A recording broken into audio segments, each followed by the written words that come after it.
What will the TCU defense look like in 2024? When we talk about starters, who are their best 11 guys that they're going to throw out there? That's coming up next here on Lockdown Horned Frogs. It's your team, and we do it here every day. You are Locked On Horned Frogs, your daily podcast on the TCU Horned Frogs, part of the Locked On Podcast Network, your team every day.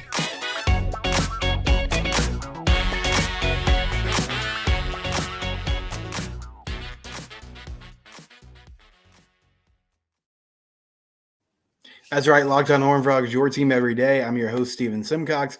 We're free and available wherever it is you get your podcast. So you can subscribe to the YouTube channel. That'd be a great way to show your support. Also, subscribe on your favorite podcasting platform. A couple days ago on Monday, if you want to go back and listen to that episode or watch it, I broke down who I think will be the projected starters for 2024 on the offensive side of the ball. Tanner McKinney, one of our listeners, asked me this question, and I thought, hey, we're in the dead of the offseason. It's a good time to answer it.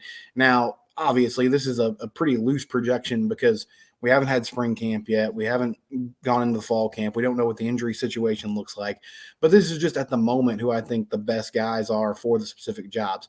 And so we're going to turn our attention to the defense today, which is going to be fascinating because defensively, this team, not only do you have a lot of new personnel, but you have obviously a new coordinator and Andy Avalos, who comes over after being the head coach at Boise State. And so I don't feel as confident about this projection simply because until the season starts, I'm not going to have a great sense of what Andy Avalos values and counting the players he wants at specific positions, still kind of learning his defense. If you missed it, here's a short recap. He runs a 3-3-5, which I know a lot of you immediately cover your ears and your eyes because of the rough situation that TCU was in with Joe Gillespie this year and his 3-3-5 system. But this is a little bit different. The way that the formations are set up, he's got one position called a stud linebacker position, which is technically in name as a linebacker spot. So it's not one of your down linemen, but frequently that is an edge rusher or a player that's rushing the passer with their hand in the ground like you would see with a traditional defensive end. So there's going to be a lot of instances where there's 4 down linemen, 5 down linemen at times based on formations and that type of thing. So this is what I hope is a much more aggressive defense. Now, I understand that's a pretty low bar to clear because, as I've said before, TCU last season was, other than Northwestern, they had the lowest blitz percentage in Power 5 football. They did not bring extra pressure. They did not heat up the quarterback. That just wasn't Gillespie's philosophy. That wasn't how they were wired. And they still were giving up big plays in the process. And so I think we're going to need some changes with Avalos in a lot of different areas. But we're just going to run down who I think is going to be the starters on this team. We'll start in the middle on the defensive line with Dominic Williams as your nose tackle or one of those interior defensive linemen. You know, Dominic had an interesting season. Of course, 2 years ago as a freshman, he just busted onto the scene and was fantastic, was disruptive, rushed the quarterback well, was a good run stuffer, was able to take on double teams, move piles, all those things. And I think part of this is just expectations. But he didn't pop nearly as much this past season. Also, one thing that really just encapsulated a lot of the defensive line struggles throughout the year, other than kind of the numbers disadvantage they were at with the alignment they were working with, was the simple fact that Dylan Horton turned into a really great edge rusher by the end of the season, or pass rusher by the end of the season in 2022, and they didn't have a presence like that this past year. And so this season, everybody, when they were game plan, they're like, we have to find a way to block Dominic Williams, run our plays away from him, make sure that he is not a disruptive force. I think he's going to be a good anchor in the middle for this defense, and hopefully in a new system, he can get back to making some of the splash plays that we saw him make as a true freshman. Alongside him on that D-line, I think Marcus Deal is going to be there at one of those defensive end spots. Marcus will be a sophomore this year, came in with a lot of hype as a freshman. Now his brother Davion Deal is there as well, and maybe he ends up on the other side, but I like the idea of Marcus Deal getting a lot of those snaps and starting for the first time. And then there's a lot of different ways we could go with the other defensive end. I think Nana Afasa-Mensah is my favorite at the moment, the transfer from Notre Dame, who played a lot of games for the Fighting Irish and was a leader on that team. He was kind of in a reserve role there, but he got a lot of snaps. The thing I'm optimistic about with the D-line, and I'll keep that D-line room kind of in the context of those 3 positions, is I feel like you have some more depth, and hopefully you can cycle guys in and out, right? Like I talked about Davion Deal, he's there. You also have Caleb Fox and Tommy Mitchell, who have played a lot over the past couple years, and hopefully they can be asked to do some different things in different roles. And, Caleb Fox has been a guy that's taken a lot of heat, understandably to a certain extent, but I feel like with more depth, one huge advantage of that, especially when you're talking about a position like D-line, you don't have to give guys as, bigger snap counts, as bigger roles, and maybe they can thrive in a more limited experience and just be more fresh and make more plays. And so I think that could be something for this team that is really beneficial. Also, Avion Carter is a young guy that I know they're excited about. And came in as a defensive lineman a couple years ago with Marcus Steele. When we talk about those kind of outside linebacker spots, I think of the stud linebacker position that I was talking about earlier, which is sort of a hybrid edge rusher slash, outside linebacker type player. I'm going to go with Jonathan Bax. And maybe this is a little bit of faith on my part or a little bit of wishful thinking, but Jonathan Bax went in the portal. After this defensive coordinator change, he ends up coming back. I know he made a lot of impressions during the spring and the fall last year, and they were excited about him, and then we didn't really see him on the field much. This seems like the perfect role for him. He's got the body type for it. He has the athleticism for it. And, Cooper McDonald is somebody that brought in from San Diego State. He has a lot of experience playing in a similar system, so he might just end up being the odds-on favorite because of that, and maybe we see him start and possibly – Bax makes more splash plays. McDonald is just more consistent and is more ready for that role. But I think that's also an option. And really at the moment, that's all I got. Possibly Davion Deal, even though I'm not sure. He's more of a hand-in-the-ground defensive end. I don't know if they'll pop him out to that role. I know Johnny Hodges is a player that people have mentioned in this particular position. But I really feel like, Johnny's good against the run, and I think there's a role for him for TCU football this year. He's another guy that the lack of athleticism showed in a big way. Teams targeted him. They targeted Jamoy Hodge. They tried to make them run in space, and they were successful creating one-on-one matchups against those guys. But Johnny Hodges is really good against the run, and I think he was an effective blitzer. But coming in on the blitz and rushing off the edge in a 9 technique on the outside of a tackle, those are two very different things. As a pass rusher, you have to have a lot of moves. You have to have the ability to sense, okay, how do I need to attack this offensive lineman? How do I use my hands? How do I get to the quarterback? That's not really something that Johnny has a lot of expertise in. Now, if he goes like from the spring on and trying to learn the nuances of the position, then maybe he ends up being that guy. I'm just not sure he has the athleticism, which is funny because I'm talking about linebacker, but to play that specific spot in the defense. But we'll see. But those are the guys along the front. Now, when we talk about kind of the two more traditional inside linebackers, Caleb Alarms-Orr from Cal, leading tackler for the Bears last season, he's going to be the guy in the middle, I think. And this is a plug-and-play type of situation. He was very successful in the Pac-12 this past year.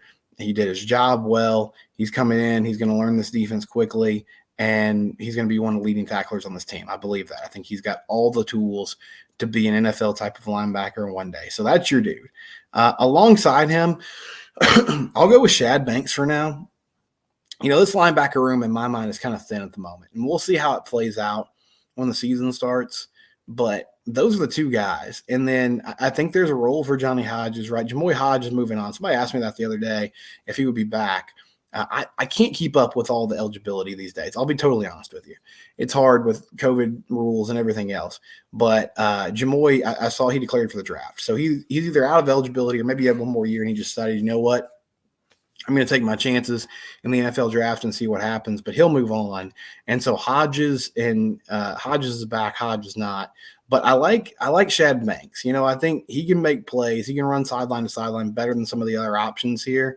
And him and Caleb Alarms-Orr should be a pretty solid duo. So those are your front 6, front 7 type players. And then the back end at the corner spot, I think Avery Helms is going to be on one side. He was really effective on the opposite side of Josh Newton this past year, coming over from Florida. He's going to be the dude. And I think he had a really good season. At times, yeah, he got beat, but that's life in the big city. That's life in the Big 12. That's playing man coverage on an island at times, you're going to get beat in some situations. But I think Avery's going to be great this upcoming season. On the other side of him, I'm going to go with Travis McLeod or Travis Broughton, the corner from Utah. I think, and again, super experienced player, a guy that started or played significant snaps for basically 4 seasons for the Utes and for Kyle Whittingham. And those two guys should be in pretty good shape. And then behind them, you got young guys like Vernon Glover. You have some transfers that have come in at the safety spot. I like Bud Clark. I think he's going to be a starter. I feel like Abe Kamara is going to start. And then that last spot, I'll go with Jamal Johnson, the sophomore who played sparingly this past year, but of the young guys, he played more than anybody else. I think those will be your 3 safeties. Now, the fascinating thing is they had that weekend at the end of this transfer portal window where they brought in like 7 defensive backs in 3 days. So Lamarian James, the corner from Old Dominion, Cam Smith, the safety from Memphis, Andre Selden, the corner from New Mexico State, Richard Toney, the safety from Nevada. And at the moment, I just don't really know where those guys fit in. I think there's a path for them to play, and I feel like it's a good pickup, especially from a depth perspective. But I don't have a sense right now of, okay, these guys are going to be starters. I feel like there'll be good competition at the secondary spot, which I think is a great thing. Because, I don't want to call it entitlement, but I feel like with the safety positions 2 years ago, it was okay for the most part. Now, towards the end of the season against Michigan and Georgia, teams started to figure out with the personnel they had that they could target those guys, especially in pass coverage and one-on-one situations. And that carried over into this year. And so I just think shaking things up and having some new blood in there, both from a personnel standpoint and a coaching perspective, is going to be really good for TCU moving forward and coming up into this new year. So that's my best guess. And really, I would call that just the best 11. That's my projection of the people I think that are going to get the most snaps. And it's not as predicated as the offense was on specific roles, because I feel like that's going to have to play out over, spring camp, fall camp, and we'll see what happens with these guys and how they relate to the new coaching staff when it all comes together. But that's my best guess at your defensive starters for the upcoming 2024 season. When we come back, Jamie Dixon was on with the Lupton Drinking Club guys today, and he said something interesting about Brett Yormark and the future of Big 12 basketball. We'll talk about that next here on Locked On Horned Frogs, your team every day. eBay Motors, right parts, right fit, right prices, eBay guaranteed fit. It's a great thing. If you're looking for parts for your car, you can put the make and model of your vehicle in their system and then take the part, drag it over there, and it'll tell you immediately, like, yes, this is what you need, or no, it's not. And you can't mess around with your vehicle. It's a high-performance machine, passion, drive, and patience. It's what brings home the winning trophy. It's also what keeps your ride alive. eBay Motors has everything you need to maintain your vehicle, and they can also level it up to peak performance. Over 122 million parts for your ride, which sounds overwhelming, but they make it easy with the eBay Guaranteed Fit system. Your part is guaranteed to fit your ride every time, or they'll give you your money back, because with eBay Motors, you're burning rubber, not cash. All the parts you need at the prices you want. It's easy to turn your car into the MVP and bring home that win. Don't get overwhelmed with car issues. I know for people like me that don't know a lot about vehicles, it can be tough, but eBay Motors can make the process much easier for you. Right parts, right fit, right prices. That eBay Guaranteed Fit program is only available to U.S. customers. Go to ebaymotors.com and check out what they have to offer. A great selection of parts and just what you need for your vehicle.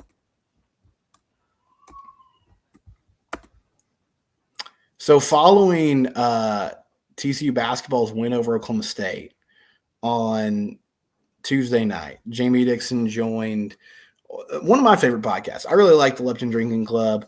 They kind of rotate. The 5 guys that are on there consistently are there, but they sort of rotate, I guess, based on logistics and scheduling. Today it was JD Sailors, Ray Cartwright, and then Kyle, who goes by YellMK on Twitter, one of the funnier Twitter accounts in my mind and in the TCU universe. Also, Uninformed Frog is part of that team, who's also really funny on social media. And then Martin is there as well. But they do a fantastic job. They cover TCU baseball, and they also cover TCU football and basketball. And they got Jamie on today. And they talked about a wide range of topics. Like, there were a lot of things that were just kind of interesting to me. Apparently, Jamie grew like over a foot in his high school years. Like he came in at 5'3" as a freshman, and then by the time he left high school, he was like 6'4", which is crazy to think about.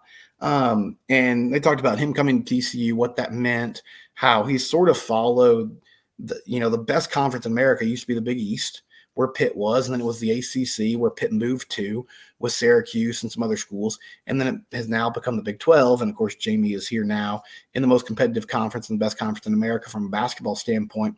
And so he was talking about like how, for years the East Coast was known for basketball at all levels, especially college basketball. And it's sort of slowly migrated to the South and the Southwest with the Big 12 and the Midwest, and how Texas has really invested more and more in high school basketball. But one of the things they got to in that conversation that I don't think was probably the main takeaway for a lot of people, but I just found it interesting. And it's not surprising. It's not like groundbreaking information.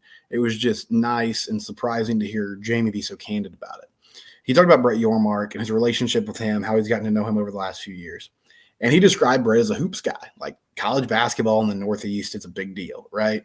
Because of the weather, like it's cold in the winter, you need an indoor sport, and just other reasons. College basketball, hoops in general, is a big thing. And Brett loves college hoops. Like he's all about basketball. And he mentioned this at Big 12 Media Days when I went there this past year. He was like, college football is a new frontier for me.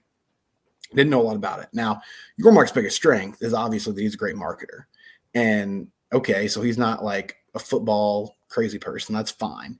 He does what he does well, which is he markets the league and promotes the league and tries to find revenue sources for it. And Jamie mentioned that Brett is really trying to, because we all know, like, okay, the Big 10 and the SEC are getting much more revenue than the Big 12, right? In the coming years especially, that gap is going to widen.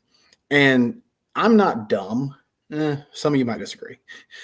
Maybe this is better phrasing. I'm not somebody who puts my head in the sand and doesn't understand the changing nature of college sports.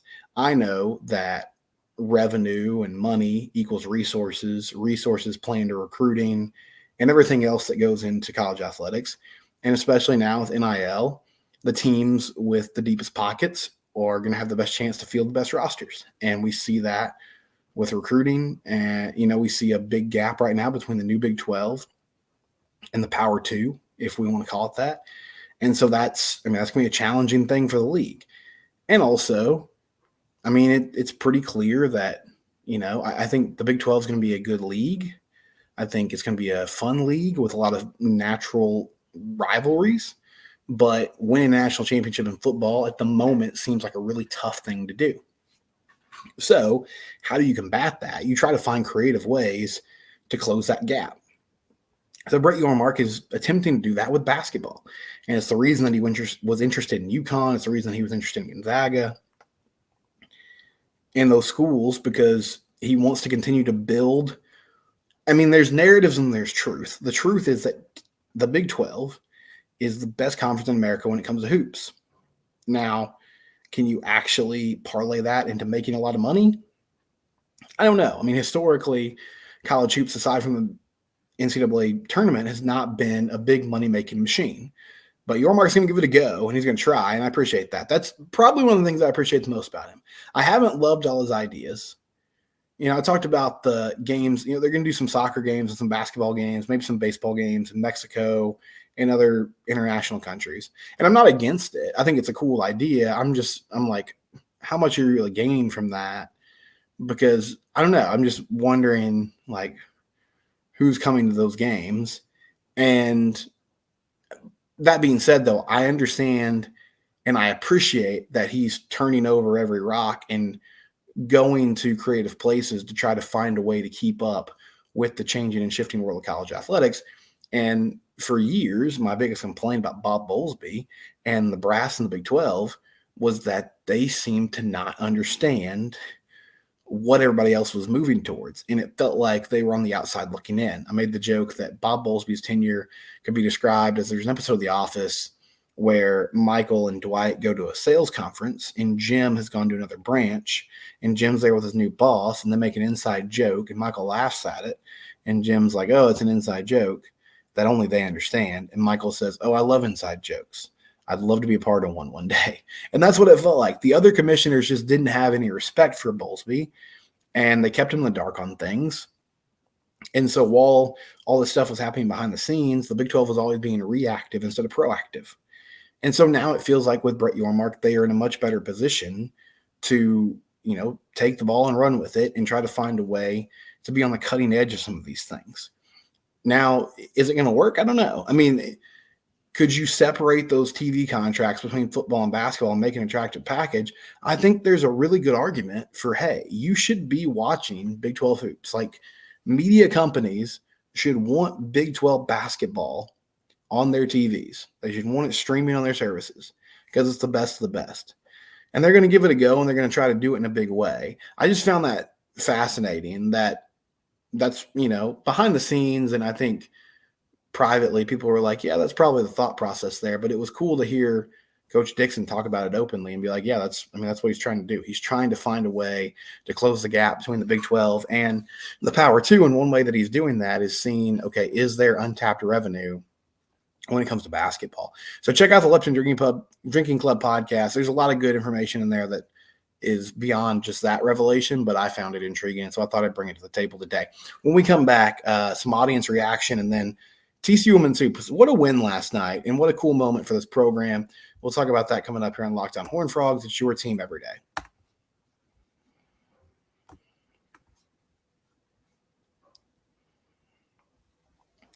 Yesterday's show, I talked about which freshmen will make an impact for TCU football this upcoming season, and I got some good responses. CJ said, for coaches, it's tough to invest in guys when you aren't sure they'll invest back.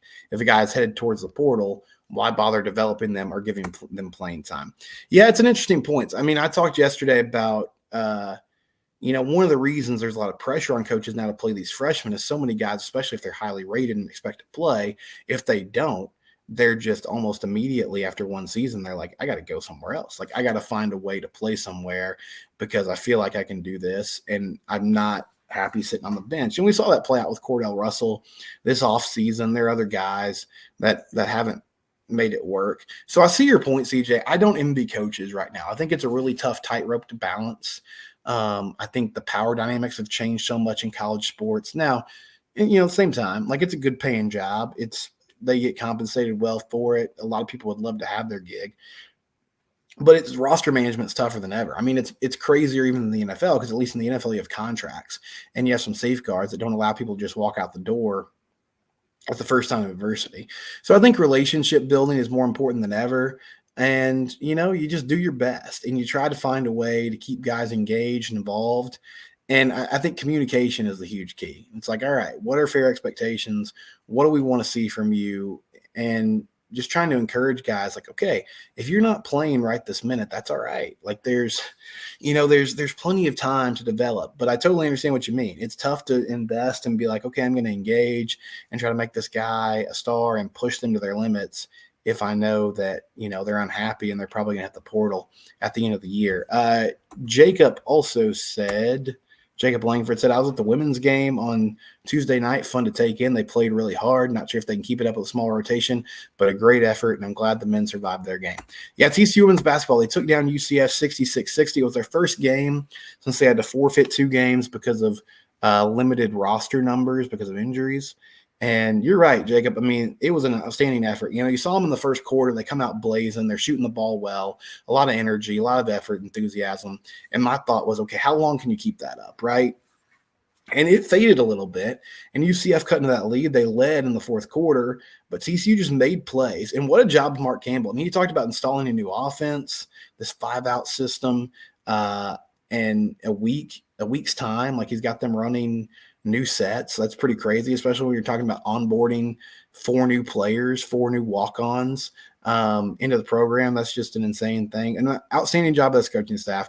I agree with you. It's going to be really tough with a short rotation. I mean, they played 8 players last night, but they really played 7 because they played Sarah Sylvester, who's a dual sport athlete who also plays volleyball. They played her for 1 minute at the end of the third quarter, and she did well on defense. Now, offensively, you could tell she looked a little bit lost, but that's understandable. But she did a great job on defense, being physical and fronting the post and not allowing them to get an easy entry pass. And maybe she's the one out of this group of walk-ons that's just going to be like a spot player. You need somebody in the moment. Give her a couple minutes, and she's not going to hurt you too bad out there. What a fantastic story, though. And they led Sports Center last night. Like, Mark Campbell was on Sports Center, which was fantastic all around. So great win. Can't say enough about this team and what they've done. And they'll have to continue that against Texas Tech this weekend. A tough matchup, but hey, sometimes adversity brings people together in a way that no one else can, and maybe that's the catalyst this group needed to really realize their potential and just play at a high level. We'll be back tomorrow to end up the week. It's Locked On Horned Frogs, your team, and we do it here every day.